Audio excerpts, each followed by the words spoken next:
இலக்கை நோக்கி டுவர்ட் த கோல். இந்த நிகழ்ச்சிக்கு உங்களை அன்புடன் வரவேற்கிறோம்.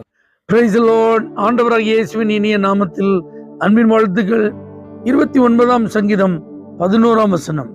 கர்த்தர் தமது ஜனத்திற்கு சமாதானம் அருளி அவர்களை ஆசீர்வதிக்கிறார். ஆண்டவர் உங்களை இன்னைக்கு எப்படி ஆசீர்வதிக்க போறார் தெரியுமா? சமாதானம் கொடுத்து உங்களை ஆசீர்வதிக்க போகிறார். உன் அலங்கத்திற்குள்ள சமாதானம். நீங்க தங்கி இருக்கிற வீட்டுல கர்த்தர் உங்களுக்கு என்ன தரப்போகிறார்? சமாதானத்தை தரப்போகிறார். உங்க எல்லா எங்கிலும் ஆண்டவர் ஒரு நல்ல ஒரு இளைப்பாறுதலை தரப்போறார். உங்களை சுற்றிலும் நீங்க வேலை பார்க்க இடத்துக்கு போறீங்களா, அங்க ஒரு சமாதானம். நீங்க சொந்தக்காரங்க இருக்கிற வீடுகளுக்கு போறீங்களா, அங்க ஒரு சமாதானம். அல்லது சிறப்பான கூடுகைகளுக்கு நீங்க போறீங்களா, எங்கும் சமாதானம். உங்களை சுத்தி இருப்பதற்கு கர்த்தர் என்ன செய்ய போறாருன்னா இன்னைக்கு உதவி செய்ய போறார்.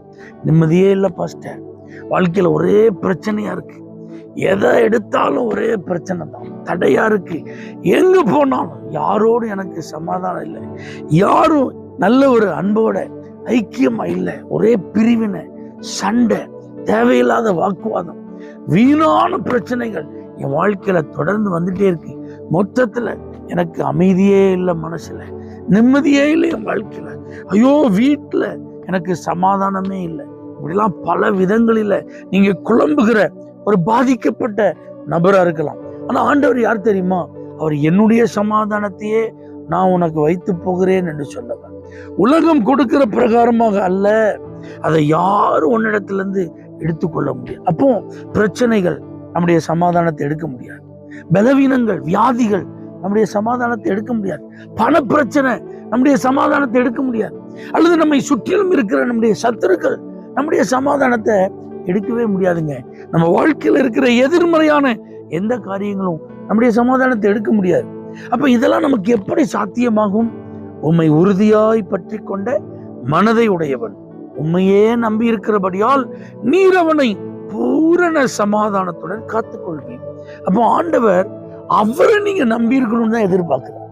எந்த பிரச்சனையா இருந்தாலும் சரி கர்த்தர் பார்த்து கொள்வார். எந்த தேவையா இருந்தாலும் சரி கர்த்தர் அதை சந்திப்பார். எந்த வியாதியா இருந்தாலும் சரி கர்த்தர் அதுல சுகத்தை தருவார். யாரு பிரச்சனை பண்ணாலும் சரி ஆண்டவர் அதுலலாம் எனக்கு ஒரு நல்ல விடுதலையை தருவார். அப்போ எனக்கு ஆண்டவர் மேல ஒரு முழு நம்பிக்கை இருக்கு. ஆண்டவர் என்ன ஆசீர்வதிப்பார் அப்படிங்கிற ஒரு நிச்சயம் எனக்கு இருக்கு. அப்படிங்கிற ஒரு கான்பிடன்ட் உங்களுக்கு இருந்தா போதுங்க. ஆண்டவரை மட்டும் நீங்க நம்பி இருக்கிற ஒரு ஆளா இருந்தா சமாதானத்தை தந்து உங்களை ஆசீர்வதிப்பார். தேவனே, இன்னைக்கு யாரெல்லாம் உங்களை நம்பி இருக்கிறாங்களோ அவர்கள் சந்தித்து கொண்டிருக்கிற எதிர்மறையான சூழ்நிலைகளிலே அற்புதங்களை செய்து அவர்களை சமாதானத்தோடு நடத்துவீரார். இயேசுவின் நாமத்தில் பிதாவே, ஆமென்.